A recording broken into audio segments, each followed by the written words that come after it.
Hey Trekkies, it's summer, and you know what that means. It's time for Creation Entertainment's Trek to Las Vegas 2025. This year, the convention has been expanded to a 5-day schedule, August 6th through the 10th at the Rio Las Vegas Hotel.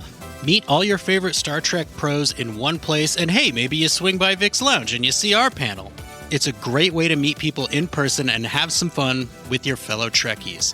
If you can't make it to Star Trek Las Vegas, of course, there's also other events around the country this year. Trek to Orlando, August 23rd through 24th. There's the Trek to New Jersey, September 6th and 7th.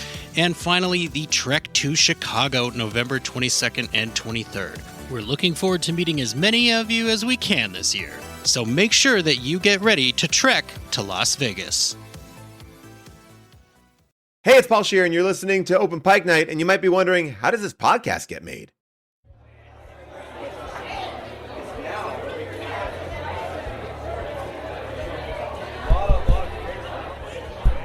Is this thing on? Hello, hello.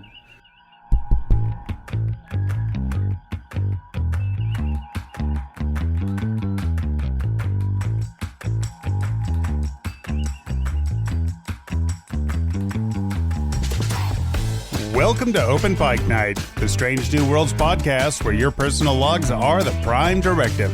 I'm your host, John T. Bolds, here tonight with some amazing guests on stage and in the studio to discuss Episode 4 of Strange New Worlds Season 2, Among the Lotus Eaters. Join us tonight as we discuss which Open Pike Night host will get stranded and form a little kingdom, which one of us wants to forget our past the most, and who gets the most inspired talking to helpful computers. Joining me today are my co-hosts, the man who knows that this podcast is his because the markings over the door match his totem, host of Sudden But Inevitable, Jesse. That's right, producer Jim. I can't wait to get into this episode with you and Carmen. I think it's going to be a good one. And the man who has so much oatmeal for breakfast that he never has to worry about memory loss. Because science? Host of Green Shirt and Newbie's Trek through TNG, Cameron. I feel like I'm a strawberries and cream guy. Well, good choice, good choice. And today we have a special guest, Star Trek actor, comedy staple, and podcasting legend, a man that's more than just a royal stud. Paul Scheer joins us on Open Pike Night. Oh my gosh, I'm so excited to be here. This is going to be great. It is great to have you here. And, let's dive right in with Star Trek. Tell us your history of Star Trek. Well, my history of Star Trek starts out really with going to the video store as I was a kid and renting VHS copies of the original series. It was the coolest thing because, there were no DVDs. This is like pre-Laserdisc everything, so to find this show that was kind of weird, and you'd have to pick a VHS that had 2 episodes on it, so you'd only have 2 at a time. So that's where I kind of got my first taste of it. Then I will say, severely turned off by Star Trek the Motion Picture. Kept that at bay for a very long time. But then fell in love with Wrath of Khan and the movies and the original cast. That was like my bread and butter. And going back and watching the Space Seed. And there's a couple of those like really classic original series episodes that I just absolutely loved. And my dad and I would go to Star Trek conventions. And I lived in New York City. So we would go down to the Penta Hotel, which is across the street from Madison Square Garden. Oh, okay. And they would have, it would be, Walter Koenig and Leonard Nimoy, and we saw all these people. I had my first ever sip of beer with James Doohan because he was in a bar in the front of this hotel where they were having a Star Trek convention. And my dad's like, "Oh, look, that's Scotty." And I was like, "Oh my gosh, Scotty." And I went over to say hi, and he's like, "Come, sit down." And we sat with him, and he gave me a sip of his beer. And it was something that has always burned in my brain that I got to have a wee nip of something with James Montgomery Scott there. Are you able to tell us how old you were at the time? I was young. I was not able to be drinking. This is also the time when we would go. It was very much down and dirty. Like it was like. These were not big events. This wasn't like a Grand Slam convention or anything like that. This was like maybe like 2 or 3 rooms in this hotel, and people were trading like Star Wars holiday special VHS tapes and stuff like that, and if you were lucky enough, you could go see a model or buy, some posters. And I remember my dad got cornered by this woman who told him, like, we have the technology to make these phasers. We just don't do it. And my dad was like, okay. So, but yeah, many an autograph had, and many a blurry picture taken at those. And then as I got older, my parents are divorced. They've been divorced since I can remember. And every Saturday night, my dad and I would go to church and then watch Star Trek: The Next Generation. TV trays in the living room. And then it was all about that. And it just continues to go on and on. I think where I really kind of checked out of Star Trek was mid-Voyager, Enterprise era, like, because I love Deep Space Nine. I mean, look, you can't get any better than where, I mean, Deep Space Nine, I think, really just set the, like, I love Next Generation. I've actually gone back recently after the third season of Picard to kind of refresh myself on episodes. But man, Deep Space Nine, I think, really just set the tone for the future of like what we see in TV. Like those last couple of seasons were phenomenal. So then, very long answer getting longer, just continued to go, continued to love it. And then have been like kind of reignited in my love of Star Trek. I'm a fan, unabashedly a fan of the J.J. Abrams Star Treks. I like them. I think they're really fun. I've hosted screenings for them. I think they're great. And then when the first season of Discovery, I loved. And then I really was disappointed by the first two seasons of Picard.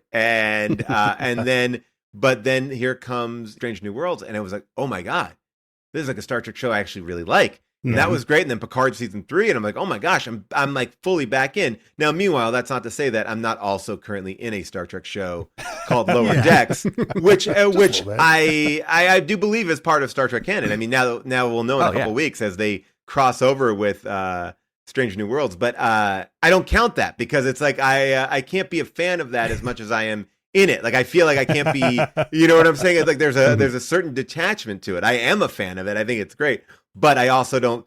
The wonder of it is slightly different, I mean, what was it like when you got cast as Starfleet's most famous virgin? But virgin by choice. I think that I was one of the first like kind of sexy fanfic pictures that they got. My character's gotten a lot of interesting play because,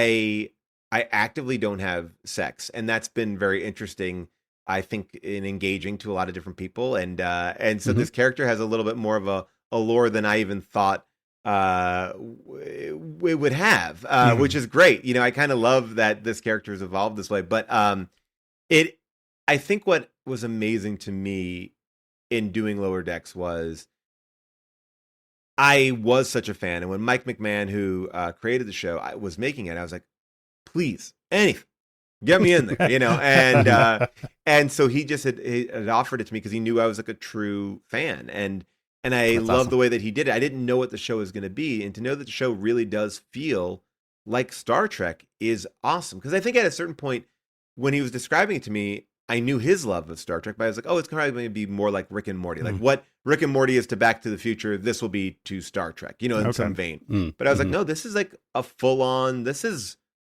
great. And as I read the scripts and saw everything, I love being there.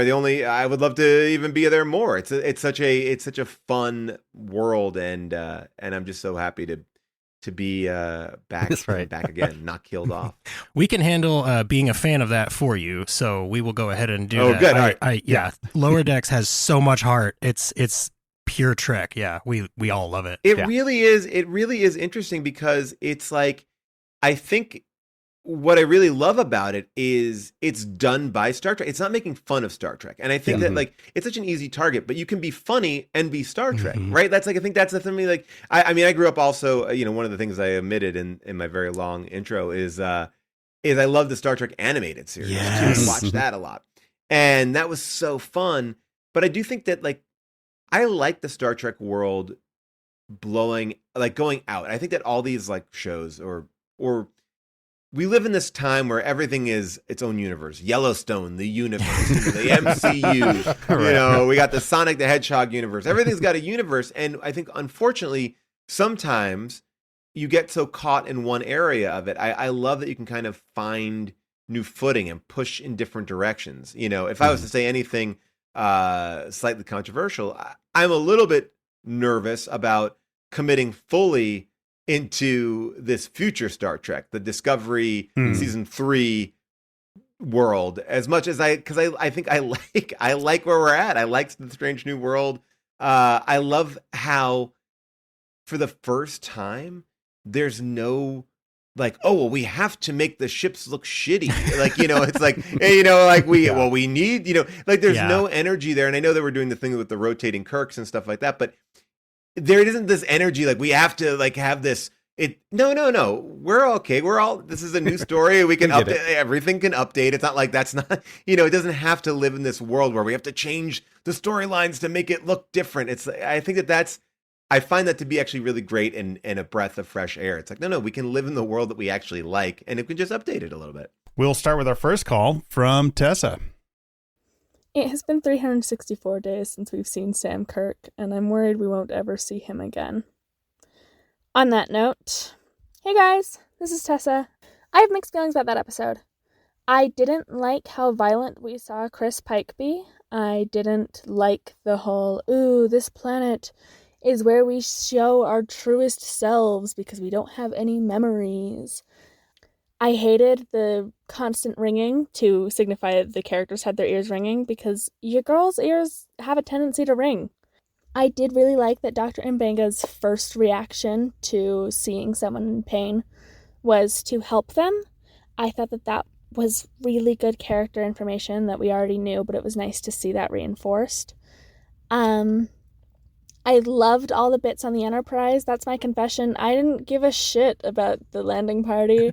Getting to see Christine be a badass and then getting to see Christine not know where the fuck she was and getting to have a little moment where Erica and Christine are gravitating towards each other and there's some romantic swell of music and then it just continues on and they go their separate ways. There were a lot of things I liked. There were also a lot of things that I didn't like. It was just like a middle of the road episode, I think. I didn't have super strong feelings about it at the end of the day. Love you guys. Bye. All right. Tessa bringing what definitely feels like the most common response to this episode, which has been, and I know that Cam really loved this episode, and I look very forward to discussing like how we felt watching this as the 4th episode of the season. Yeah, I've been a little kind of hit or miss on the last few episodes, and I've kind of been here like, just wait till episode 4, guys. I'm going to love it. I'm going to be with you all. I'm 100%.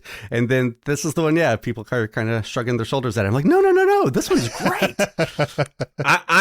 Cameron, I'm with you because to me, what got me into Strange New Worlds is the story of the week element of it. I really like that. I like having a Star Trek that's like, this is a very self-contained episode. And interesting. It's very much like, what is memory? What are the things that like lock us in? I think from a sci-fi point of view, it's very compact. And yes, there's some things, bookends that kind of connect larger stories, but I like that this show can do that without having this longer mythology all the time. Like the way the X-Files, I think, is really great, or what, was great. You can kind of bounce in and out. So that, like, to me, I was like, oh, this is like a great, simple sci-fi story. It did not overtly Star Trek. It's just a great sci-fi story. Yeah. And to me, like the thing that surprises me the most about the reaction to this episode is that I feel like I recall over the last 3 weeks, people going, I want to see the whole crew work together on a mission and I want all of what they do to matter. And that is exactly what happened in this episode. And I was like, this is possibly the best use of the ensemble this whole season. I love it. Like, but I'm really interested to see the other points that come up about it. Cause I think mostly I haven't heard too much, like, I really didn't like it, but I have heard a lot of like, it was meh. And even that kind of blows my mind, but you guys know how I am. So. Well, and I can kind of get it, like the last 3, and Strange New Worlds in general likes to take big swings, and I get it. And even when they miss, I appreciate that they've taken a big swing. And this one, though, definitely feels like it's just playing to its strengths. It's a contained story, but with like season-long character arcs happening. You got the crew working as an ensemble, a strange, great-looking alien world. I mean, I sometimes you just want a show to like do what it does best. Yeah. Well, don't you think that this is the problem with good shows that have great characters and a larger story? I think X-Files, not to keep on referencing X-Files, but it's a good show to reference, yeah. But it's like they suffered that same thing. It's like, oh, it's just another monster of the week. It's like, oh yeah, only because you want to get to a bigger story. If that bigger story didn't exist, it would be a great episode. Like it's a weird balance, right? Yeah. Because it's like, oh, I want to keep on digging into some other stuff, but it kind of puts, like you said, like there are some things that are moving forward, but slower than maybe was last week the time travel one. Mm-hmm. So I feel like there's different things at play or different flashier things. I think the first week was like, ooh, the Klingons are different, so it's like there's a lot of things. This was like very much I don't want to say a not special, but it just like it was like a house special. That's what it was. It was just like, it was like nothing new here. Yeah, exactly. The chef did what the chef does. And I think what people miss was actually having the whole ensemble together, but it's like, well, yeah, there's a TNG episode called Conundrum. That's what you want. Go watch Conundrum. It's a really good episode, which is what you're describing. And I get and we'll hear more about the beginning of the episode being kind of muddled, and then it just gets better and better through the episode, which I agree with. And I think part of that was they were just trying to find a reason to separate the crews into two groups, so it was different enough, but also that we start with a focus on Pike, and then we start with a focus, then we switch to Ortegas all of a sudden, and then we go to a planet where it's like, oh, so this is sort of a M'Benga and La'an thing, and so the focus of I think a lot of people, and I felt the same way the first time I watched it, like, who is this episode about? Because it keeps moving around, and it's about all of them. We will talk about the villain more later on, but there's just it. I think that is what I've put my finger on, is this is what makes it feel meh, is that doesn't just grab you out of the gate. Disagree. Should we go to another call? I can see that. I think it's a feature, not a bug, but I'm definitely want to get more into that later, but Well, do you think that part of this could be, and I actually love this, so I'm just playing devil's advocate for the conversation. When you reference something that we haven't seen, it's like, oh, well, 5 years ago when we were here, this happened, right? Like this idea, like, it's like a Star Trek novel, which I have read, it's like, oh, it's like, oh, if I wasn't along, like, it kind of removes you, but I like it because it's also like, oh, no, we have a history here. We understand this. We've had some, like, it just kind of lays it in, but it's like, we aren't as an audience connected to it, but the characters are. And I think that like maybe creates a little bit of distance. It's like, oh, they're a little bit more invested than we are. I don't know. Because I feel like they kind of know before they're going in, like, we know this is going to be weird, but we, the audience, don't know it's going to be weird and how it's going to be. Well, and they, I mean, Strange New Worlds, and I think they do this, personally, I think they do this masterfully, but they do have this line to walk of like, let's use the established canon for these characters, but let's not require that people watch those episodes to understand these ones, right? Like, you don't have to watch The Cage to understand this episode. You get some great laughs and go like some Leo pointing moments, right? But it's not required. So I think that maybe some of the dissonance in, the discourse might just come from that thing. But do people still like the original series? Like, that's something that I can't quite put my finger on. Like, I mean, I grew up with it, and I feel like of course you all will, but I mean, in general, like, is the audience of, or at least what you've found in Stranger New Worlds, are they going back that far as well? Because I can't ever, I don't know. I'd say it's honestly pretty close to half and half. Like, you'll hear from our next caller, Kelly is an original series fan for sure. And this, I think, might be her favorite since the original series. But we also have 20-year-old fans who are also original series fans. Okay. They may want to see it rebooted, but they still appreciate where it came from. Yeah. Got it. Yeah. All right, let's hear it from Kelly. Good morning, Open Pike. This is Kelly Zet-Georgi, or Antipodal on Twitter. I've just had my morning cup of tea. I only had 4 hours of sleep last night because I had to watch the episode twice when it uploaded. The most curious item in the episode is, what in the name of heck is Judge Advocate Pasok up to, again interfering with the Enterprise crew? What if Pasok is T'Pring's father? What do you think? Excellent episode last night. Loved the AR wall Rigel 7 landscape. It was not the episode that I was expecting, but it was so wonderful, emotional. Thank you, Open Pike. Best wishes for Season 2 podcast, and hailing frequencies are closed. Oh, that's a good call. She really is. She's a great caller every time. Yeah. I like... Ooh, I hadn't thought Kelly, of that. all I can say is there's not a lot we can say about Pasok. And yeah, we just keep watching the season. So Oh, wow. All right. Wow. yeah. I mean, so one of the things I like about this episode is there was a couple times. Look, this is the first Strange New World episode where I did not bump on anything. I bumped on one thing, and that's the digital breath and cold. Yeah. Something I've been bumping on since the early 2000s. No, and every time, like, I thought I was going to bump on something, like, the writer sidestepped it. So at first it was like, why are they sending traumatized Pike back to Rigel 7? And then they address that, and they give us a hand-wavy reason, but it's enough for me to go on.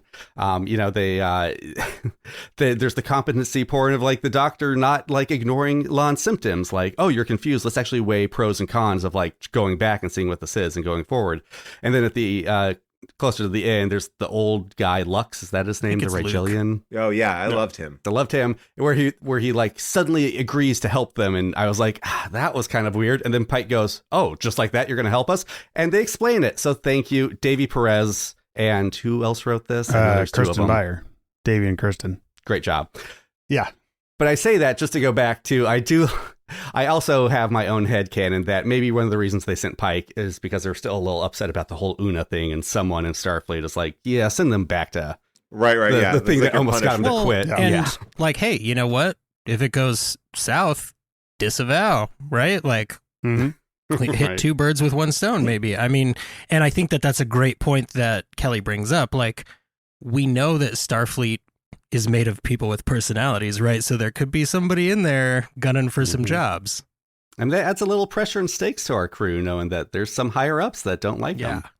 I think the only thing that, as I think about it more, it's one of those episodes where I talk about this a lot with like movies that I love that are like fun, dumb movies, right? Mm-hmm. When you're watching them, it all works. And then when you go in the car, you're like, wait a second. Oh, yeah. Well, the Fast and Furious movies fit into that, Paul. 100%. I mean, barely. I mean, Fast and Furious, you're like, you got to check your brain before you even walk in.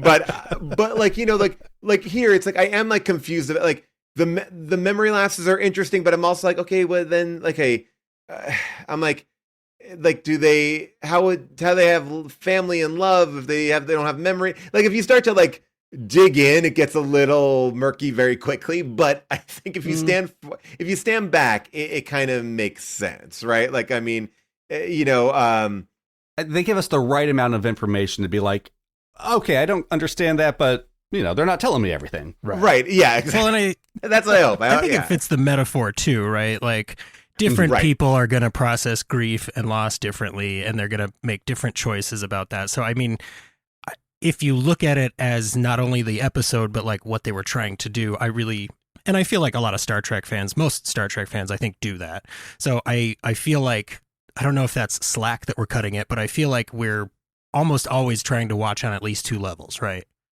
Well, yeah. I mean, to go to that point, I mean, I think the episode is setting up that idea, like what like the Spock say, like emotions are not facts, right? But then also we're learning that emotions are facts, like weirdly. It's like, so it is like it's an interesting dichotomy. They are kind of bringing us on both sides of it. It's like, well, what I thought that was actually a very interesting thing that they drew that line. Like, I feel like I just like that idea because I feel like a lot of times when especially in the culture that we're all in, sometimes you can kind of, well, you're just going with your gut. You're going with your gut, and that's wrong. But maybe this is all saying, well, that's sometimes the best way. I don't know.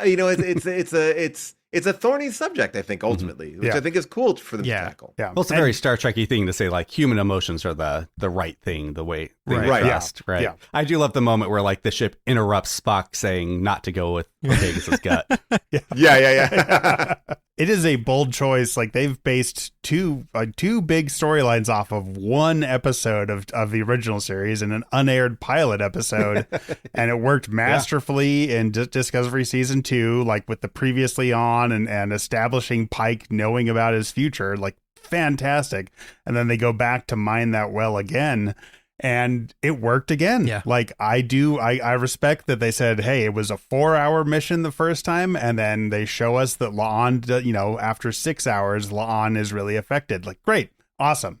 This is why it didn't happen in the cage. This is why it does happen in this episode. It's just a matter of how much time you spend there. Like, awesome. That they did it very well with people who are going to be like, well, but wouldn't they have felt this before? They know their audience. Yeah. Yeah. Yeah, they know Trekkies. Yeah. Well, I guess like is the question then, I mean, the title, right? Like Among the Lotus Eaters. And I did some research onto that too, which is like, the Lotus Eaters, are from the Odyssey, right? And the idea being like there are these mysterious people who live on a small island and they consume lotus plants and they just live in this like state of bliss. They kind of seem like these drugged out people, but it didn't feel like that was fully what they were going for either. Like, it wasn't like I'm erasing away my pain by pleasure. It seemed like I'm erasing my pain without knowing that I'm, it didn't seem to have a choice in it, which is interesting. Yeah. This title. Well, and it actually that leads right into our next so caller. well into our next Paul. call. Fantastic. Hi, Open Pike Night. It's Mariah. I was not disappointed on the Odyssey references. I spent a lot of time with the Odyssey and was kind of excited to see what they did with this. And it feels like a sci-fi version of that story, which is just great because myths are epic stories that are in some ways universal and timeless. And I love, love, love that we saw it in Star Trek. I want to comment, though, on one very specific detail, and it's that gesture that Mbenga and La'an do to each other. My personal theory about this is that they met in some sort of like grief trauma support group, because I feel like both of them have really traumatic stories in their past, and they seem to understand each other in that way of, I'm still here, I'm still surviving, I'm still living, and I live every day with this traumatic past. And I mean, this episode was all about that, is like your past makes you who you are, and you can't really be who you are without who you have been. I mean, the last episode was about that for La'an too. So that's my personal theory. I would love to hear any other personal pet theories that you have about that gesture. Thank you. Cam brought up he didn't stick on anything on this episode. I did. This one, I'm amazed all three, like, those are big shuttles because they fit a lot of baggage on that shuttle to go down to that planet with those three characters. Why was Pike, why was this set up as his story when we've got, three of the most traumatized people on the ship going down together, and the other two have more recent raw memories that might want to be forgotten? Because he's barely been in the last 3 episodes, John. It was time for a Pike episode. Well, because we just had a whole La'an episode, John. It's because Rigel 7 is a Pike location, right? Like, that's right. It is as I mentioned before, it's a wink to us, right? Like, oh, Pike confronting his past, and then they tell us Pike is confronting his past. But to go like half a step deeper on you, John, it's because last time Pike was there, he didn't have those people, so he feels way more confident now, right? Because he knows, A, I have an expiration date at an 8 today. B, I've seen these two kick serious ass recently. I think that it'll be good to bring them with me.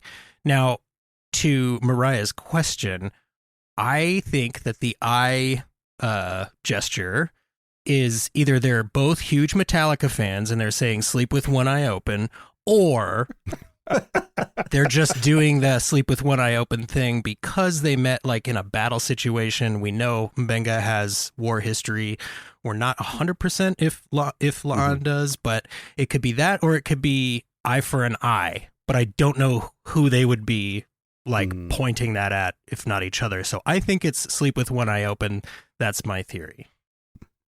I still feel it has huge Bookhouse Boys vibes from Twin Peaks, but yeah, they must have been like in some covert like spy organization, but we know that Mbenga worked with Chapel too, and she's not doing it. So yeah, there's some history there. They are just laying a long trail of breadcrumbs for. Yes, they are. I do agree. It's probably some kind of support, some kind of group thing, and there's probably more people out there that use that signal to recognize each other, because it's not a like, hey, Mbenga used it in the first episode just to say hi, not like, hey, it's me, Mbenga, and you don't recognize me. It's like, yeah, of course she recognizes you, but it's like, this is just a greeting, which that use right there told me more that like this is important enough that there is going to be a deep war story callback, which I know some of our listeners aren't huge fans of so many war stories. Should I say the forbidden words? Section 31. Oh, there it is. I hope not. Yeah, just since we're talking about law, and Tessa said she didn't like the planet stuff, didn't give a shit about the planet stuff, Tessa. La'an fights a guy with a sledgehammer. That was, to make Paul feel more at home, bonkers. Yes. That scene, like, maybe she waited a little long to jump in to the fight, right? But when she got there, she brought the hammer down. I'm sorry, Cam. I know you already did one. I was... Nope. Yeah, please. All right. Let's hear from our next caller, Michelle, returning to the Open Pike Night Stage. Hey, Open Pike Night. So I'm imagining Starfleet approaching Zach's parents after all this and going, look, we have some good news and we have some bad news. The good news, your son's alive. The bad news, he kind of became a megalomaniac who may have murdered a bunch of people. Congrats! This episode was really a mixed bag for me. The plot holes and the ringing in my ears that I still have from the tinnitus sound effect that I wish the sound department had pulled back from, not great. But I love the character-driven plot. So, like, Pike and Patel, yes, I love their relationship. I hope they don't fridge her. I know that's a theory going around in social media. I did enjoy the poignancy of the memory loss and thought that was portrayed very well. And as part of my Crusher connection of the week, the episode Remember Me, where Beverly was in a warp bubble and the crew around her were forgetting each other. They were disappearing. She was disoriented. Very much reminiscent of that. Well, that's my thoughts for this week. Till next time, live long and prosper. All right. Thank you, Michelle. Yeah, I thought of Remember Me too when Ortegas is talking to the computer. It kind of reminded me when Crusher's talking to the computer. Different ways, but still just love awesome characters working things out with the computer. Yeah. I'll have to ask Michelle directly what the plot holes are that she's referencing, because I didn't see them personally. I didn't see them. Is it just like the family memory stuff you think that Paul mentioned? I hadn't thought about that, but maybe. I mean, I think that all sci-fi on some level. Oh, sure. And especially in these hour-long things, they're gonna like. I think it should be like, in theory, it all works. Like the messaging works, right? Like, it's like there's only so much that we can get into the nitty-gritty of all this stuff in an hour and still continue to tell the stories that we're there to see and the characters that we're there to see. So I'm never too hard on that. But yeah, I mean, if you're gonna get on that level, I think it's hard because it's sort of like, well, yeah, I'm sure you could pull apart a lot of things based on that. Like, oh, did they flesh out this enough? Like, it's like, I mean, I could have a lot of theories to say about the time travel episode then too. It's like, Sure. which I enjoyed. Time It's travel, like, yeah. With any movie, it's like, is the story good enough that it's distracting you from the plot holes any written script is going to have? It's like a magic trick. You're supposed to kind of, Yeah, and look, I mean, they did the most important thing, which was just confirm the theory that red shirts die. I thot that was important to really drive that home. I mean, that's what, and we, like we all know it. John Scalzi knows it, right? We are like, I think that was a great thing, that little nod there. Yeah. I think I can see where she's coming from with plot holes, but it does ultimately, like, I do like the question about Pike and Patel because it brings up what I was talking about last time, is like, if he is trying to have a relationship with this woman, why is he not telling her the biggest piece of information that he's carrying around with him? Like, they are working. No one would have a relationship with him. Well, I guess maybe this is the idea. Like, would it have been better? And maybe as we're talking about it, I'm like, would it have been better if they just redid the cage? Could they have done that? Like, could they have like done this as like a 2-part where you're like, done a flashback and then like it's sort of, I don't know, or is there a way of doing that, or is it too much? I like the way this connects with the cage so much. They literally say he's in a cage at one point. Right. But like, this is the most Jeffrey Hunter we've seen Pike yet. I was going to wait to talk about this, but I like this. Yeah. I love that we get that. Like, it feels like this is the connective tissue between this Pike and the original Pike. And we see that like when his back's against the wall and his memories are gone, like he is an animal, a violent, vengeful animal inside. And I kind of like what that does with this. Yeah. With this character. Yeah. But it's Starfleet. It's the choices he makes, the things he chooses to idealize that makes him the space dad we love and care about. And I think that's a huge theme of this episode that they do a great job of conveying. Well, and I honestly feel the scene where he says, this planet shows you who you really are, might actually just be him sort of not quite understanding fully yet that like, no, who you are is not a like this or that, right? It is an all and like, and I hate to always go back to nuance, right? But like the theme of this, or like part of the message of this episode, is you have to have the balance, right? Because your instincts, your gut, your intuition, as Paul was mentioning, that comes from the animal side of you, right? And I mean, that's very Star Trek. It specifically is very Kirk in TOS, right? Like there's a lot of discussion about how he needs his animal side. And I really feel like showing Pike as vulnerable enough to make some mistakes, right? And to be, not invincible, but then to let his choices overcome his nature in the moment is, and sure, it's a little bit lucky based on the radiation, etc. But for the story, I think it works really well, and it ties that into a knot of like, look, it's not binary. It's all. Yeah. Well, and to bring that back to Michelle's point about Pike and Batel, I love that the story just ends up boiling down to a fear of commitment story. But I mean, 100%, because I was there. I was like, oh, yeah, he's an animal on the inside. That's what this is about. And then he pulls out the little necklace, and I was like, oh, shit, I forgot about the subplot, the C plot there. And it worked so well for me. Like, yes, he just had to get out of his own way. Like all the bullshit that his head was telling him, his heart knows he loves Batel. And I thought this fun memory antics on Rigel 7 story was a great device, delivery unit to get that story about him and Batel across. Yeah. So, yeah, I hope they don't fridge her. I like Pike and Batel. I'm very interested to see what this series has planned for them. Right? Like an actual ongoing long-term romance for a captain. That's, we saw that a little earlier in DS9, but don't worry about that, Cam. But yeah, it's... I really like the way they did their interrupted date. Like perfect, TV trope. We get to see it so all the great, time. yeah. Like, this was a well done interrupted date. Like serious things, funny things. Yeah. Yeah. I loved one detail about it is when she goes to take her call and then it cuts to like later and you can tell it's later because the lights are down. It's all artificial lighting. Like he turned it down. right. Kind of like... And did you notice the pier point, behind him on the holographic wall fitting the whole Sailor Lost from Home nautical theme instead of the like most relaxing Zen forest ever? Yeah. Also, Jesse, I'm just going to say it. He puts out real fire in those candles when he gets the call. And he also is one of those bros who has to do it with an open palm to put a candle out. Can't blow him out. But then he leaves the room and he leaves the other fire. I thought for sure, like when he left, he was going to click like it's a remote. Holographic fire. How many times do I have to tell you guys this, please? All I'm gonna say is this. It's like I believe, like, is anything really real? Because when you have like, it's like when you're having Earl Grey tea hot, like, is it all? Like, I mean, is that even a real coffee cup? How is that even happening? I don't know. It's like, I believe it's all there. They don't even leave space dock. They're just that's it. The whole ship is deck. Yeah, they're all in their mind palaces. It was interesting.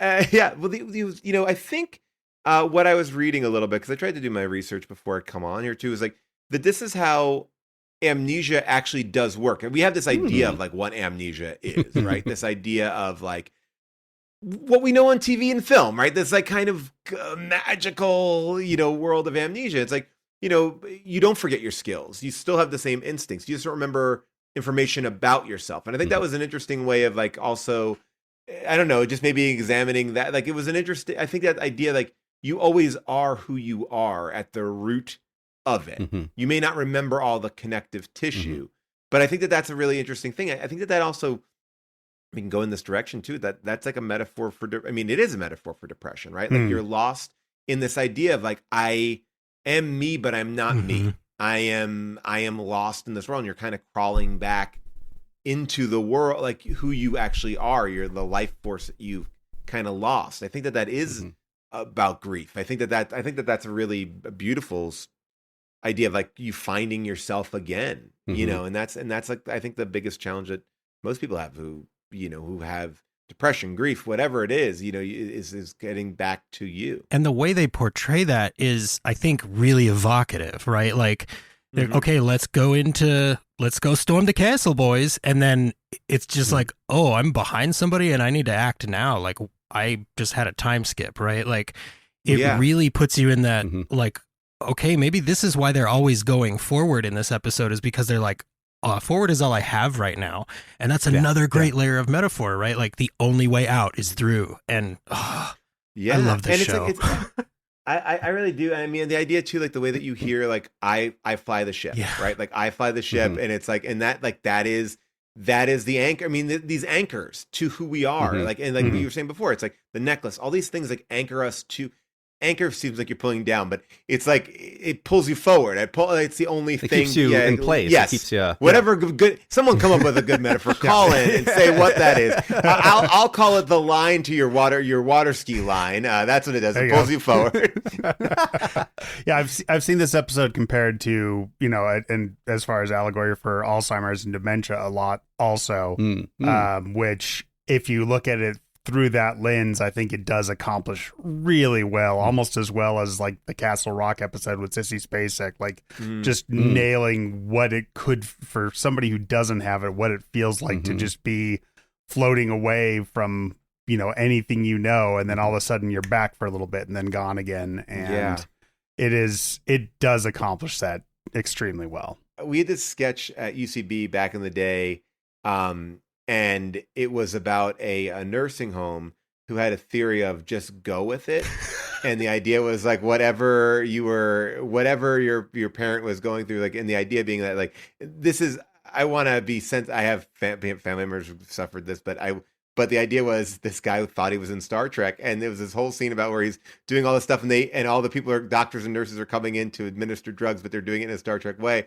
And then the scene was very bittersweet because at one point he like turns, recognizes his son, and then has this like very beautiful moment with his son. And I don't know why this is a funny sketch, but then immediately goes back to like fighting Klingons, and that was like the end of the sketch. It was like, and it was just like this really beautiful. But I love, I just remember that there, just in a weird aside that we did but I think you're right, like this idea of.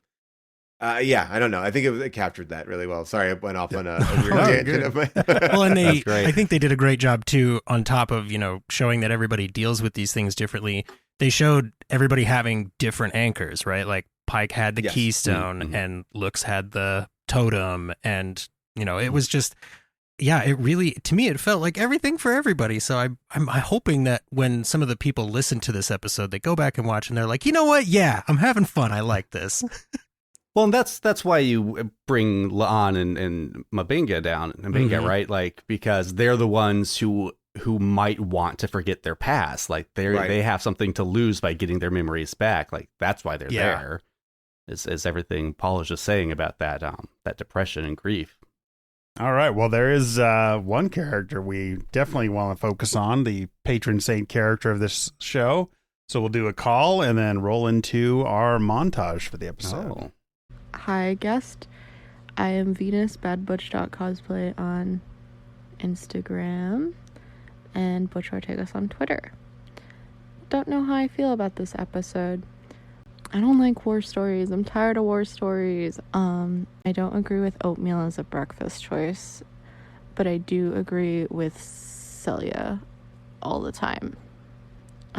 Christine and Erica at one point, like when Erica got out of the elevator thing, they like gravitated towards each other, and there was this swell of harp, and I was like, hey, yo, And then, like, they walked away from each other, and I thought that was kind of funny. I was like, damn, Tortegas Nation, rise up and then go back to sleep immediately. I liked seeing them hang out. I love when I see them hang out. They're best friends. Yeah. And here is our montage. Ortegas, wonderful. Melissa Navia knocked it out of the park. She was great. Erica's scenes were amazing, and I was almost singing along with her as she was saying, I'm Lieutenant Ortegas, and I fly the ship. I'm Erica Ortegas, I fly the ship. I'm Erica Ortegas. I fly the ship. We kind of probably need to like create a theme song about that. Affirmative. Yowza. We actually got to see the addled Ortegas save the ship, save the day. Yeah, she was a badass like always. Great scenes focusing solely on her, going through the ship and talking to the computer and doing the stuff deep down she's really good at. Every time we were on the ship, I was like, oh my god, look at Erica. I love her so much. I was all about Erica having her whole I'm the pilot of the Enterprise moment. I love how she's hanging out with Christine. I love that it's like girl time. And her being mad at Spock. I'm also frequently angry at Spock. She's just like me for real. But I want to see more Tegas. Let's peel back the layers there. I know she's a great pilot. I'm glad she rediscovered her love for it in this episode, but we need more. I am Erica Ortegas. I fly the ship. All right. Thank you, callers. So, yeah, we finally got Ortegas. We didn't get a full episode for her yet, but we got definitely just some standout scenes for her. Oh, and yeah. I have to mention on Twitter at Jen L. Rossman made a great point that we actually get a scene of Erica following the actual yellow brick road all the way home in this episode. And I was like, had I thought of that, I would be a better podcaster. Well, especially with the memory loss that is associated with that. Yeah. Oh. We get more Tegas. We also get poor Tegas. That, I mean, we've seen the scene where she doesn't get to go on the away mission before, but it hits every time. Oh, yeah. She sells it so well. Just the getting pumped up and then the complete deflation. Just like, come on, Pike. You don't have to be so callous handing her that pad. Come on, dude. Well, and she's one more instance of, a different thing to let yourself, to be your anchor, right? Like, it could be a physical item, or it could be like part of your identity that sticks with you no matter what, right? And I really, I think that actually goes back to what Paul was saying about, follow your gut. Like, we have Ortegas paired with Spock here, and all Ortegas knows is that she feels this is true. And Spock, all that he knows is that he's not sure, but he doesn't like emotions. Yeah. And actually, shout out to our friend Sophia. We had a callback to Spock's dyslexia in this episode. He looks at his pad and just goes, I can't read this. Oh, that's what that was. I was wondering. Good call. That's I love Spock in this. Spock is lost. Like, his one idea is to give everyone the data pads, and that didn't do shit. Yeah. Like, he just doesn't. He's up in the bridge, he knows he shouldn't leave the bridge. At least he's got that wherewithal. But he's like, I don't know what to do. Yeah. Well, and I love that you mentioned that, Cam, because it is like, that is a very, in today's day and age, we respond with, well, there's some kind of technology we can use that'll make this work for people who have some kind of issue. It's like, technology is not the answer. It can be the answer sometimes, but only if they remember to pick it up. I mean, it's kind of like a Memento type callback there. It's like, yeah, we've like literally have to carve it into my skin to remember something because I can never just set it down and walk away. Which other characters did do in this episode. Like, it's perfect. Yeah. I love that Ortegas's arc here is basically Jack Skillington arc. She just has to learn to like love the things she's gotten bored of doing all over again. I'd say this was portrayed better than Nightmare Before Christmas. Work Hot take. sets you free. I've said it before. I'll say it again. Don't try to be anything you're not. I know it's a little. You got to look at it from a certain angle. But should we tell him we really are live now? I mean, The scene, I just call it her Gollum and Smeagol scene. I know she's not talking to herself, but the scene in her quarters just talking to the computer is so beautifully performed. It's like, Melissa, you did such a good job with that. I mean, I am on the edge of my seat every time we go back to the ship. Like, they are in a spaceship in an asteroid field, and it's just like the freaking Muppet babies running around. They don't know what they're doing. Like, every time they went there, I'm like, I don't know how they're getting out of this. How are they going to get out of this? And it's just by Ortega's being a freaking badass. Yeah. And I love that, like, Una just kind of disappears. Uhura just kind of disappears. Like, we have no memories. We don't know what's going on. And man, let's hope somebody figures it out. Yeah. And one of the other things I love about this episode is they did not need to have the scene with Ortegas getting left behind from the away team. Like, you could have left that scene on the cutting room floor, not put it in the script, and the story would have worked fine. We still would have had this nice moment with Ortegas, but like, it lands so much harder because of that scene. It gives her like a full arc in this episode. Yeah, absolutely. Yeah. And I think I think the intercutting between the A and B plots are so good because they're both dealing with the exact same problem, but the stakes are entirely different and the solutions are entirely different, and you get to see them play out each way. I love this episode, guys. Really good. I am starting to love it more as we talk about it. That's for sure.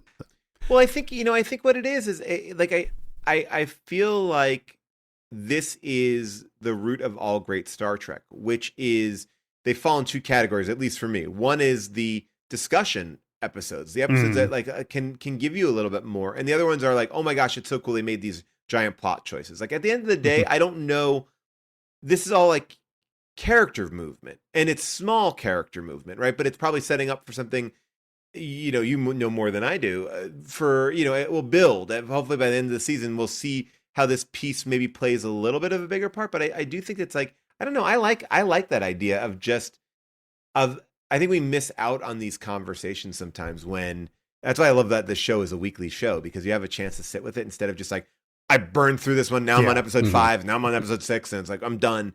It's like I like sitting for a week because I'll go, oh, I really like that. That was really good. It's like and reading about it and stuff like that. 100%. So, I mean, obviously Ortegas is a big fan of the shows and our listeners. Do you have a favorite character on Strange New Worlds, Paul? Oh, well, I mean, this is interesting because I mean, I know some people on Strange New Worlds. So I have to be very, I have to be, very, burn some bridges. Yeah, no, I don't want to burn any bridges. No, I really do. I like the casting on this show a lot. I think that, we talked about it before. I think the way that they've kind of figured out this version of Spock that is completely different than every other version of Spock that we have seen, but also fully in the pocket of what we know Spock to be. Like, I feel like it's the most three-dimensional, interesting version of this half human, half Vulcan character. I love that portrayal. I think it's really hard to step into those shoes. I find it not as hard probably to do Pike, in the sense of it can be a more of an original character. And I like what you were saying. It does feel like the Jeffrey Hunter. So I get that. But it can also be its own thing. But I think that that's always a super hard thing to step into a canon character and make you feel like, oh, I don't want someone else to be playing this, or I missed the other version of that. So I just, from an acting standpoint, I am blown away by that and what they give to that character. Everything from, giving him, now I'm going to forget the name of that musical instrument. But like, when he was playing it too loud. Yeah. But I'm friends with Rebecca Romaine. Rebecca Romaine was on my show NTSF with Kate Mulgrew. A handful of Star Trek people came through our show. Okay. But Kate and Rebecca were on the show. I love her on this show. I think she's fantastic. I just have been really enjoying. I think the root of all great Star Trek is like a great bridge crew. And this is the chemistry here. To say one over the other is kind of hard because I just want to see them all together, and I understand that idea of like the ensemble is really what we are. That we want to see more ensemble. So like when you have like an episode like last week, where we're time traveling, it's like, oh yeah, but we're away from everybody. Like, and it's too early to be away from everybody. Give me that 7, Yeah. A lot of us said that would have been a great season 3 episode. Yes. Yeah. We all liked 100%. It, but yeah. And by the way, I know I'm speaking so much about Ethan Peck, but I also say that, Uhura is great. I mean, it really is. I will say, just from a standpoint of a Star Trek fan, it brought me back. This show made me like lean forward. I was like, okay, we'll see what this is going to be. And I think they have a great chemistry, and I think that I do think they all are. It feels, I don't know, maybe I'm wrong in this, and if I am, I am. It feels like they're all kind of Star Trek fans that are also in Star Trek, which I've never really felt before. Maybe not Anson Mount. I don't know. I don't know if Anson Mount was. No, he was a huge one. Was okay. So great. So then, but then even better. Like that, then it proves my theory. But I think that there is like a little bit of there's an energy here that makes it feel a little bit more alive like that. Mm-hmm. It doesn't feel like actors who happen to be on Star Trek. It's like actors who are psyched to be on Star Trek. They feel like they've got they don't have something at stake. They've got some investment in it. They want it to be good because they want Star Trek to be good, not just because they want to be seen as good. And if you missed her in this episode, definitely check out our interview with Celia Rose Gooding just a couple episodes back. We had a great time sitting down talking with her, and our interview with Christina Chong is going to come out on just a few days after you hear this one. So and sure she's to keep fantastic listening. too. I mean, she was phenomenal in that last episode. Oh yeah.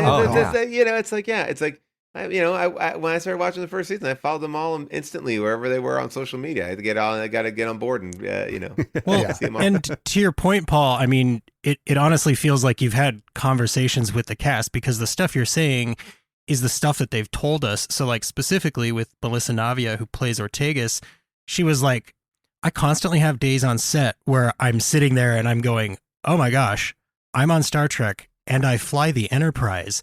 And that energy so comes through in her mantra here. It's like, that's the actor experiencing that on top of the story telling us that. And I think you're totally right to say that the casting is perfect, because spoiler alert, that's a point I've been making for weeks.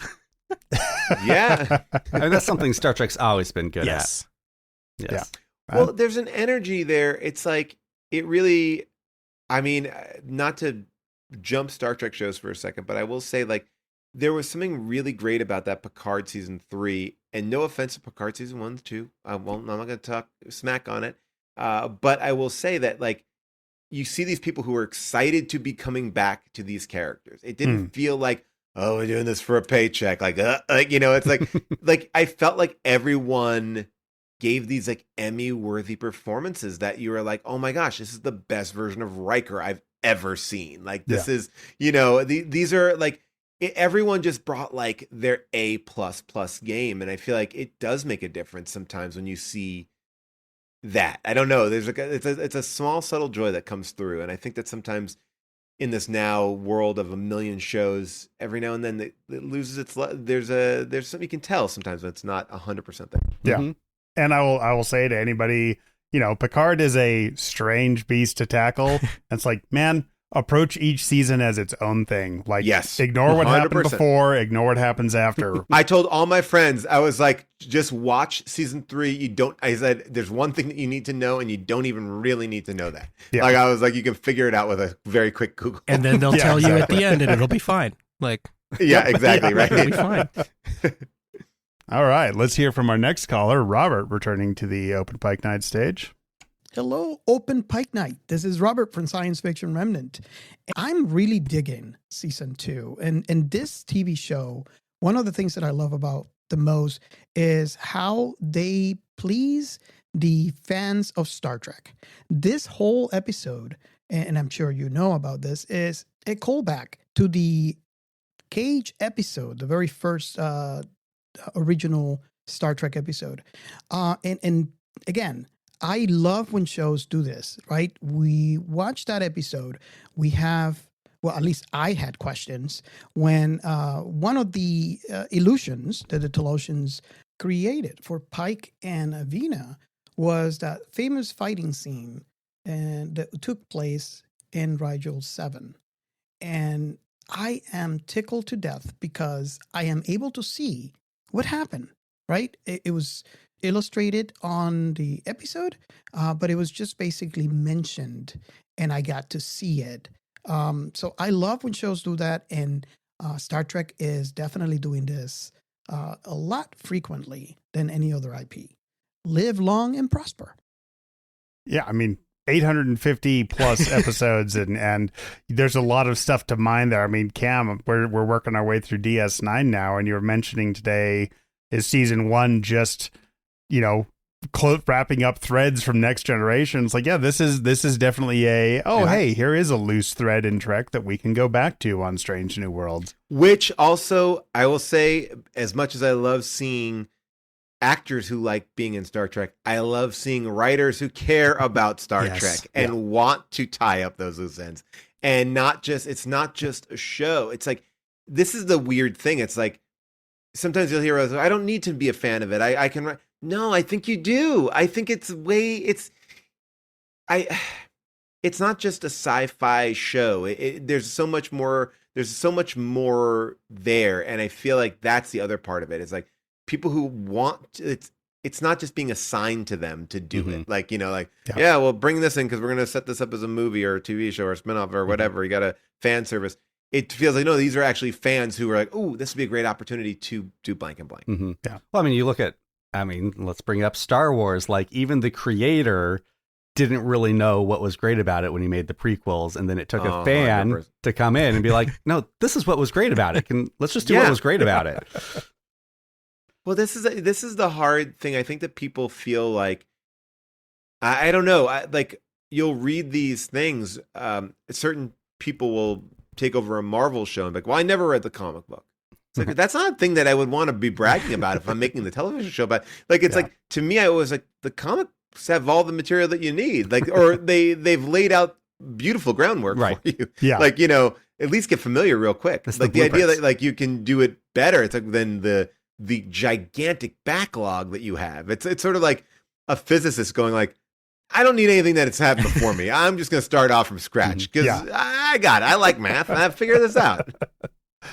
Especially with comics, because it's like you have 9 versions of every character you can choose from. Yeah, just one of my favorite lines from the episode is when Zach tells Pike, like, of course you would start a rebellion. And I just love that, like, what that says about the character. Like, even with all of his memories gone, yes, he's maybe a little more violent than he normally is and vengeful, but like, he will not be caged and he will like free his friends and the people around him. By the way, did you all notice, and I an eagle-eyed viewer noticed it, that there was a Next Generation 2 Next Gen things in this episode? Oh. Yeah. So it's interesting because going forward, but how could it go backwards?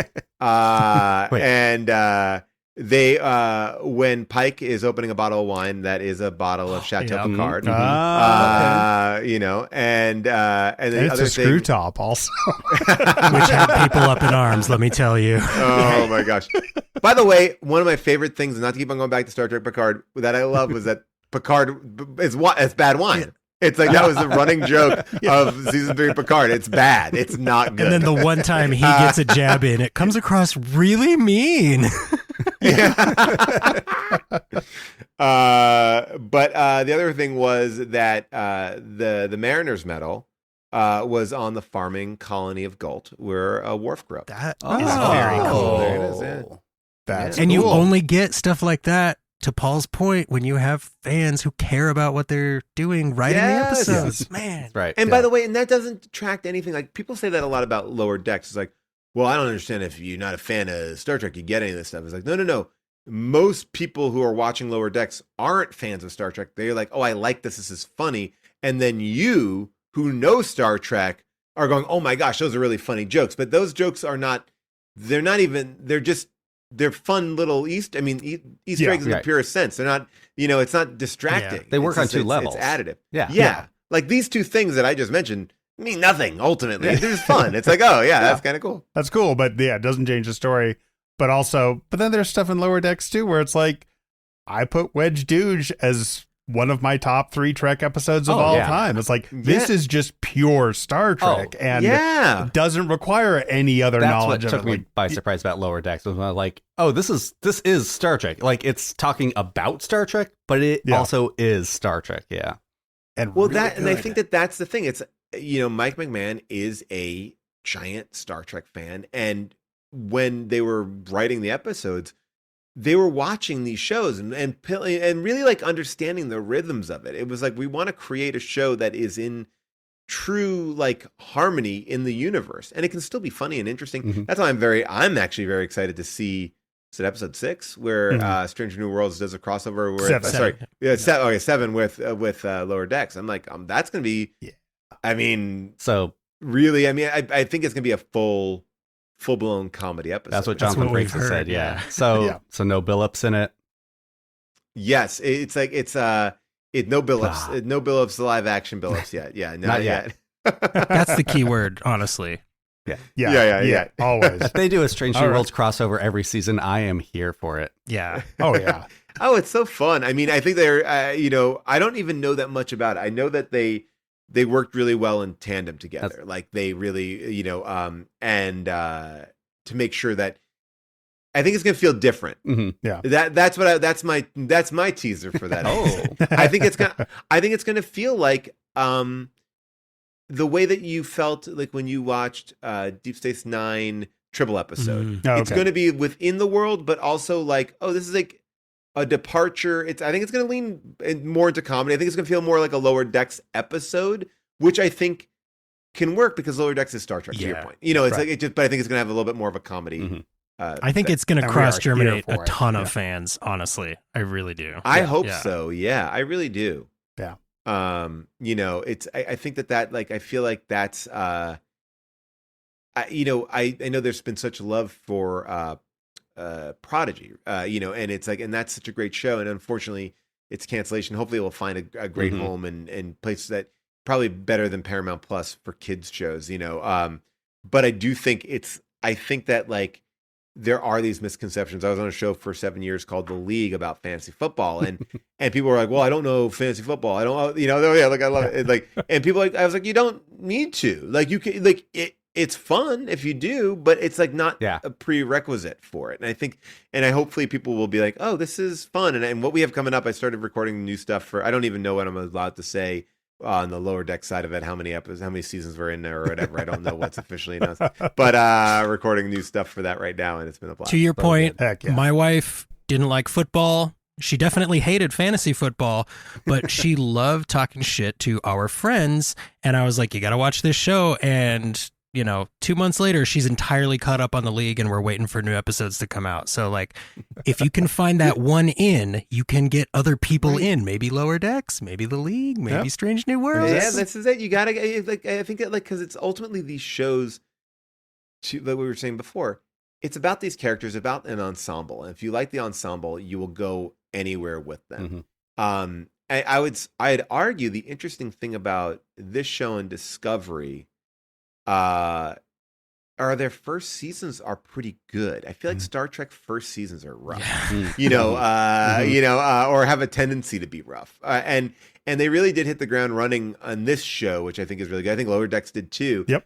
Which is good. There's not a lot like, I'm doing a little bit of a rewatch on Deep Space Nine right now too. And it was like, it's not as good as I want it to be in the beginning, but it's fine. There's some good stuff. As someone watching it for the first time, that's what I keep getting told. I'm like, the first 6 episodes have been really good, so I cannot wait to see the stuff that's better than this. Oh, you got like, and maybe that's the way to see it, because it's like I'm going like, we got to get to the better stuff, but there are some really great things in there. Again, great people, great cast. Absolutely.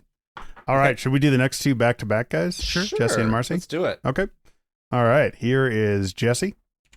Hey guys, it's Jessie. I was a little underwhelmed with the beginning. It just seems slow to getting where it needed to be, so sometimes I was kind of losing interest in it. However, the last 15 minutes was the best 15 minutes ever. Now I'm going to make my own Crusher connection, where not only has Beverly lost her memory and helped save the crew, but she also has badass phaser skills, as we saw in season 3 of Picard, just like Ortega's. So yeah, had to throw that in there. But that's it. Thanks, guys. Crusher out. And here is Marcy. Hey, it's Marcy from Idle Ride Podcast again, calling in to discuss one of the favorite topics of early Green Shirt. Shouldn't this episode be called Sundowning in Space? Because that's what it felt like. And then secondly, can we talk a minute about the real star of the show? Once again, we have Ethan Pex. I mean, this guy is literally bursting out of his uniform. And of course, I noticed it the most in one of the best scenes of the episode where Ortegas and Spock are talking and Spock basically takes her off the away mission and she is pissed. And I absolutely love that scene, and I love Ethan Pex in that scene. Love that. All right, Jesse and Marcy both being extremely on brand with the Crusher convo, the Ethan Peck love. Yeah, so that'll be trending by the end of the day. Ethan Peck's back. Yeah. I do. I agree with Jesse. This episode gets better and better and better as it goes on. A good episode should, right? Yeah. Right. That's the way things go. Yeah. But I got to tell you guys, I was the right age and just nerdy enough to be obsessed with the face on Mars when it was a thing. Oh, yeah. And so you show me a mysterious satellite image of an alien planet. I am hooked. Yeah. And it's such an easy way to, as we were talking about before, to go oh, that's not normal. And even a casual viewer would go, well, that's not normal. So you don't have to watch everything before. It's very elegant. And then they even address it by having Zach go, yeah, I'm tearing all that out tomorrow. Right. Yeah. Although I wasn't what was Pike's plan? Were they going to mow it down and then steal the bat? What was their plan to decontaminate? It's contaminated. Just leave it. No, they thought they were asking for membership. He was like, "Oh, great! They've gotten to the point where they want to be in the They said they were going to Federation." decontaminate. I mean, you're right, Yeah. but maybe that meant by extending an olive okay, branch, all right. in the Star Trek spirit. But I do got to say, I want to get out some love for this actor who played Zach because, I mean, seriously, right? Dude, you are acting opposite Anson Mount in a one-on-one scene, and you're holding your own, brother. I was really impressed. And he, he has a very specific energy as the character is meant to, right? Kind of snivelly. But I really like that he felt so human despite having, all of the Starfleet training and things like that. Once you go through enough, doesn't matter, right? Because to the theme of the episode, your feelings start to go, actually, the truth of this reality is that I feel this way, so I'm going to do this. And I really loved their scenes together. And I got to say, watching Anson Mount just Captain America a phaser blast away with a dining tray. That's just cool. That's just cool. That was a good scene. It was a good fight scene. And it was fun to see hey, older phaser rifles wouldn't just go through metal necessarily. You get a little reflection, a little deflection. It works. And it is fun to see Pike give me my memory box, and Zach just be like, what the fuck are you talking about, dude? Fine, there's a box over there. Open it. Go for It's it. conveniently got a med pack in it, and that's about it. Yeah. It's like a video game. You have a med pack just down on the ground. And you need to get to Mbenga because he just beasted a phaser shot to the leg. Well, yeah. And was like, no, I'll be right there. It's fine. Yeah. I just can't walk too good. I'm all right. Yeah. Marcy mentioned the memory loss. I'm a sucker for an amnesia detective story. You mentioned Memento. Also, last week's guest, Andy Weir's Hail Mary. I'm in the middle of reading right now. Oh, yeah. Very much I got big vibes from that. Okay, I know I'm good at this, so I'm going to do this, but I don't know what the hell's going on.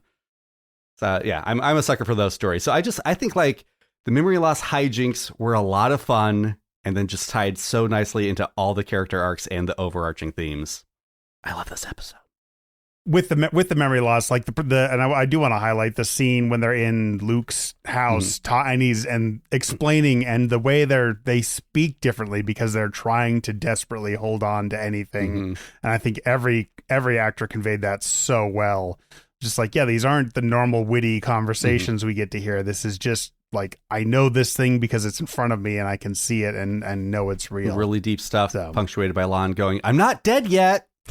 Yeah. the characters, their true selves shine through, right? Yeah. Like Yeah. she is always determined and will always To have the survive. last word. Yeah. Like she is a survivor. Yeah. I am not sacrificing myself for you guys. I'm going to I survive. don't even know who you are. No, I'm going with you.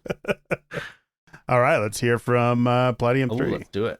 Hello, this is Palladium 3 here with my hits, shits, and misses. Hits, gotta give it all to Ortegas. Now, it's been batted around a lot that we hear things, we don't actually see them happen on the show all the time. Ortegas badass, we got to actually see it happen this week. Now, we hear later about Spock's fixing the shields to clear up radiation, blah, blah, blah, whatever. We actually get to see it, not hear about it. Shits, give it to Zach. What a cowering little shit guy. Yo, man, what the fuck were you doing down there? I know you didn't go through the academy, but did they teach you nothing about Prime Directive and basic yeoman training?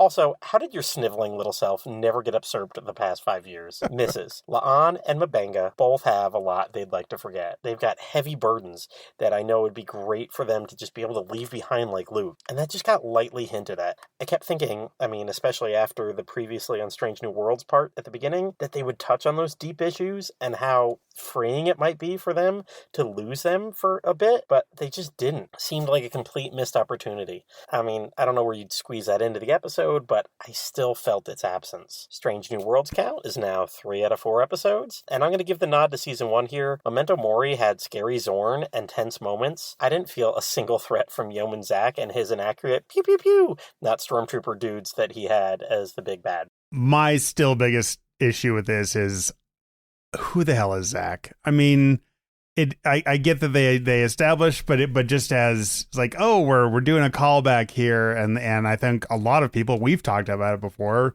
I was like, well, Boyce is the guy that Pike knew, and we don't know where he is, and he's been. They would have to pay somebody or somebody's kids to use Boyce, right? To use Boyce, they would have to pay some writer. So yeah, the new character, I understand that. It would be a new plot because Boyce wasn't left behind. Right. Or I do like thinking about, he has probably been like overthrown, I would say 3 or 4 times. That's like, all you got to do is kick the guy outside. You're right. For 6 hours. Fair. Yeah. Like, how many times has he retaken the castle? I would thinking about it in that light, I do enjoy the potential backstory for him more. I like Zach a lot. Like, when he showed up, I was like, oh, great, like end of first act plot twist somewhere around there. Like, we saw his face early on. Like, it's not who he is, it's who he is to Pike. And I bought 100% into that. Fully agree. He sold it. Mm-hmm. Like, he sold the pain of being stuck there and whatever he had to go through. If he hadn't been so well acted, like we were just talking about, I think I would still very much dislike this episode. But man, he just in the way he described what was going on when they first got taken to the castle. I'm like, yeah, I believe you've been through a lot of crap for this. He's also a perfect foil for this Captain Pike, because this Captain Pike has been so preoccupied with his future that he may have forgotten to look back into the past, right? Like, he's so worried about what's going to happen to him that he's in, not that it's like he's playing selfish or anything, but he's got this fate in front of him that he's been focused on. And it's like, hey, maybe part of the answers to how to grow and be okay with that lie in your past, even though it's traumatic, Like, I don't know if there's something about this episode that I don't like. I'm with you, Jesse. All right. Well, for our final caller of the night, she has, once again, an extremely important question. Hey, Open Pike and Paul. It's Abby Summer from the First Flight podcast. And I have to say that, while this wasn't my favorite of the season so far, it was still a good, solid Trek episode. And it made me realize that I'm really, really glad that when they gave us the new Strange New World avatars, and I was waffling with my pick, that I picked M'Benga, because more and more I'm finding myself fascinated by him, resonating with him, wanting to know more of his story. And even though I know this wasn't his focus of an episode, this season so far has really shone a spotlight for me on M'Benga. So I'm wondering what your thoughts are about this, and I'm also wondering, what are your avatars on Paramount Plus right now? Hope you and yours are well. All right, Abby, so I went and looked. I am not huge into customizing my avatars on streaming apps, so it's like a little blue blobby guy who's waving at you. I don't know if that's like the default. You're a dude, friend but- request face, John? Damn. I will All right, proudly Cameron, say save it. I have Aang from Avatar: The Last Airbender. Oh, Nice, okay. nice. Good Well, choice. I recently supplanted Boimler with Ortegas because I found out Ortegas was available. I love this. I am a junkyard dog. I don't know what that is from. I think it was like when I first started setting it up. It's just a picture. It's such a junkyard dog. My kids are Big Nate characters, but I'm a junkyard dog. I don't know. Yeah. I don't know why I'm a junkyard dog. I have to go back and change it now. I'm going to go change it after this. It's like Rigel 7, your Paramount Plus profile really says something about the real you. Who you really are. Yeah. Who you are. Yeah. Yeah. And I gotta say, totally agree with you about Babs Oluseun-Mokun. This season, they have shown a spotlight on him, and every time Mbenga's on screen, I am just wrapped. Like, it's hard for me to blink when he's on the screen because just the intensity combined with the tenderness that he has as a caregiver, it's just, man, the guy is good.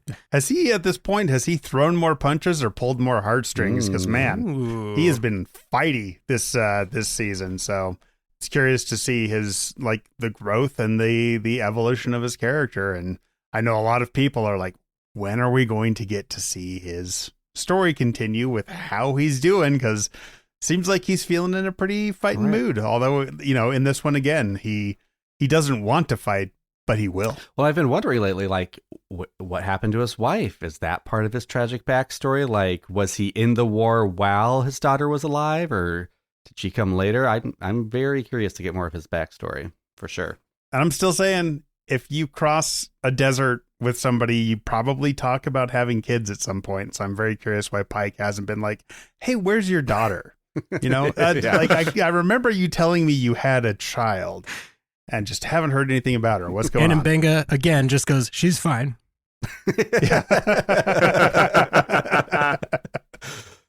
Jesse, we are 40% of the way through this season. And now it is time for you to decide, is season 2 episode 4 better, or is season 1 episode 4 better? This is cruel to do to me, and you know this, because Memento Mori is like I loved Memento Mori, right? Like, that was the most Tegas that we had gotten up to that point. As Platty mentioned, we had Gorn. There was Una being selfless. There was Pike trying to help colonists, and it's so good. It's like a submarine movie. It feels kind of like Wrath of Khan. But this one is almost perfect. Like, I don't. Oh, this is a tough opinion. This is a hot take. Okay, this is the hardest one for me.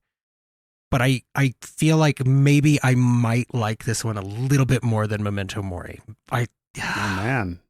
All right. I mean, this is a real Rukia's choice for sure. I mean, interestingly, I feel like both seasons kind of, I had issues with the first 3 episodes for both seasons, and then 4, I feel was the first home run of each season. I think the highs of Memento Mori are higher. I think some of that submarine stuff is great. Just that moment on Pike's face when he realizes Celia and her are alive is like one of the best acting moments of Star Trek history. Except for any scene with Billups, of course. But this episode is kind of I think it succeeds at everything it sets out to do, and I think it gets better with rewatches. So I'm going to go with Among the Lotus Eaters. Well, I'll just say this: it's interesting that was it episode 4, season 1. It starts off with Remembrance Day, right? And and here we are. I think what both of these episodes do are two sides of this show. I think that is a very. I think these are like, one of the reasons why I think I fell in love with Stranger New Worlds is this episode. Like, I think this is where it really was kicking. I was like, oh, I love these characters, this world. I'm in. I get what they're doing. This feels like Star Trek to me. But then I also feel like what we just watched this week, Among the Lotus Eaters, is like, oh, now they're comfortable and confident to do weird. It doesn't have to just be like the traditional. It can kind of be more sci-fi and not just actiony or whatever. It's not that there's one flavor more than the rest. So I will say that I think I appreciate this episode a ton and really did like it and came in here high up. But I also kind of feel like if I had to pick between two episodes to continue the series on, I would continue the series on Memento Mori. I think that would be the one that would be. I like that direction. I'm not saying get rid of this. I'm just saying, but if I'm weighing it, maybe it's the past. I don't know. Your Desert Island episode, yeah. Yeah, I mean, they're right at this point. This is, again, it's always subject to change. I can't fault that choice. It's a close one. Yeah, I'm gonna have to give it to Memento Mori. Also, it is an episode that made a joke of a villain a terrifying presence, and like Paul said, is actually being continued on as a story, but also just the total tension that episode had me in watching it and has me in every time I watch it. I just love that feeling. I love the submarine movie feeling. I love the, we can't win this, so we just have to survive longer than the other side. I love that as a storytelling device. I'm going to have to give it to Memento Mori. Again, not a huge difference there, but ask me tomorrow. My answer might change. If we had just watched Memento Mori, I mean, but right, yeah. I mean, we just spent an hour and a half talking about that episode with Paul Scheer. Maybe my answer would be different. But what a cool problem to have, right? Like, I'm so excited that this show has 2 seasons where we can go like, God, but they're both so good. Like, you guys, not every Star Trek series has that. I mean, Lower Decks totally has that, like in spades. But yeah, I mean, this is a great era to be a Trek fan. It really is, and I'm excited that I'm just excited to have good, fun discussions about Star Trek, to bring Star Trek back, to have this idea where we, I don't know, just can get.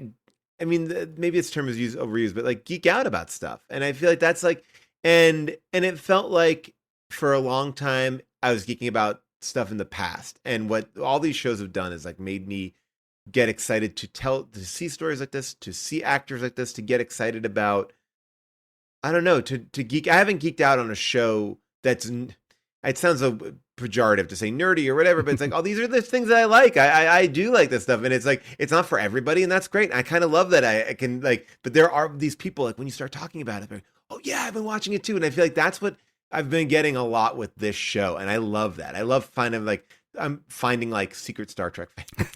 It's true. We've got these pins and I wear them out, and like the weirdest people at the store will be, oh, Star Trek. Yeah, like, they're everywhere. I'm happy that these shows are connecting again. It's just like, in a way that is, I feel like this is big. I don't know. I feel like these shows are doing really well. This one is in the top 10 most demanded shows on IMDb right now. So, I mean, let's keep that up, you guys. Yeah, exactly. Keep it coming. So, all right, Paul, thank you for being here with us tonight. What plugs have you got for us? Every week I do a show with Amy Nicholson. She's a New York Times film critic, and we watch supposedly the best movies of all time. We went through the AFI list, and now we are going down different directions. We're in our 5-year anniversary, and we asked our audience to pick the 4 movies that we haven't done on the show that they think are the best movies. And this is going to give you a good idea of what our show is. They picked Roger Rabbit, Hot Fuzz, Children of Men, and There Will Be Blood. So that is our list. Yeah, that's our anniversary month. We were doing all those, and then every week, How Did This Get Made? Which is Jason Mantzoukas, June, Diane Raphael, and I, all Star Trek alum, right there from Prodigy and Lower Decks, talking about bad movies, and then. I don't know if there's anything like TV wise that's coming up besides like I think I'm on Family Feud. Well, Paul, but towards I would be remiss if I didn't ask. You checked off one of my bucket list items. You were on Wheel of Fortune. Just real quick. What was that like? So much fun. It was all right. So I like there are certain things that you get to do in this like career that like it was like absolutely Wheel of Fortune, Family Feud. Were the 2 things. It's like, that's what I grew up on. And to meet Pat Sajak and Vanna White, it was everything that you wanted it to be. Here's the thing that I thought was interesting. My one detail about Wheel of Fortune. First of all, no matter how good you are at home, it's way harder when you're there. Yeah. I'm not afraid to be on camera. I'm on camera a lot, and it's daunting. I was playing the Wheel of Fortune game on my iPhone before I got there. Boom, boom, boom. No problem. I do crosswords every day. Boom, boom, boom. You get there, and all of a sudden, this is what happens. You're staring at something, and you're like, oh, shit, I'm thinking too long. Okay, and now I'm thinking about thinking, and then you stop thinking about the puzzle, and you're like, oh shit! Now it just starts to run away from you. All right, so Pat Sajak has a small note card in his hand, and it's so tiny, and he palms it like he's palming like a poker deck, right? Like a poker card. So I go, all right, our next category is places and things, and then he'll take the slightest peek. And never refer to it again. And you'll be like, is there a T? He's like, there is 2 T's. All in his head. There's not somebody signaling to him. He doesn't have an earpiece in. He looks at that little thing, memorizes it perfectly, and is flawless at remembering. And that, to me, was the most impressive thing about being there. Yeah. I've always wondered. That's cool. And so Vanna White, the sweetest, best interaction you'd ever possibly get from a human being. Yeah. Nice. Well, good. That's great. So Open Pike Night is an open mic night themed podcast. So do you have a joke prepared for us today? Yeah, I have 2. Okay. But maybe I'll just do one. So this is a kind of a sad one because I don't know if you've heard about this, but Picard was working. Captain Jean-Luc Picard was actually working on Beverly Crusher's antique sewing machine. He was doing some sewing, and he broke it, and it was just beyond repair, and he didn't know what to do. So he brought it to Data, and he said, Data, can you please make it so? I saw right when you said it. It was so I was good. like, is it I shouldn't have said so. I was like, there's gonna be. Thank you. And then the other one is like, we all know Spock has pointy ears, but do you know what Mr. Scott has? It's not the Final Frontiers. That's a different joke, right? Engineers. There you go. Okay. You guys, we suck. We should have got that one. I know. If we got the sewing being machine one. It's like being on Wheel of Fortune. You're suddenly thinking about thinking. You put Paul Scheer in front of you, the lights are on. It's like, I'm thinking too much. Well, thank you so much, Paul. It's no understatement to say that How Did This Get Made is part of the reason I'm here today. So, oh my gosh, we love this. 100%. Yeah. Well, what a pleasure it was to talk Trek with you guys. I'm so happy to be invited here and chat with you, and what a blast. Thank you once again to Paul Scheer for being with us tonight. We had a great discussion about Among the Lotus Eaters. Be sure to check him out on How Did This Get Made, and of course, as Billups on Star Trek Lower Decks. Thank you to our patrons, especially our 25-minute set patrons, Steve, Pam, Morhana, and Mark, and all the patrons who support us. Jesse, where can folks get their voices on the Open Pike Night Stage and follow us on social media? Well, you better be careful because Jack the Ripper's out and he's slicing up losers. That's a very deep cut that almost no one will get. Anyways, the easiest way to get your voice on the Open Pike Night Stage is to go to openpike.com/join us. You can record directly right there, or if you prefer to have a little higher quality on your audio file, you can email an MP3 to openpike@gmail.com. You can follow us basically anywhere online that still exists as a social media app. I'm talking Twitter, Blue Sky, Threads, TikTok, YouTube, Facebook. All of these places, just search @OpenPike and you will find us there. That's right. Cameron, where can folks find you when you're not on the Open Pike Night Stage? Yeah, if you're fans of How Did This Get Made and Star Trek, you should check out mine and John's other podcast, Green Shirt, A Newbie's Trek Through TNG, where we are heavily inspired by How Did This Get Made, I think it's safe to say.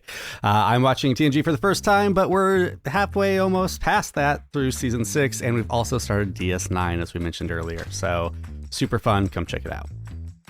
Yeah. Jesse, where can folks find you?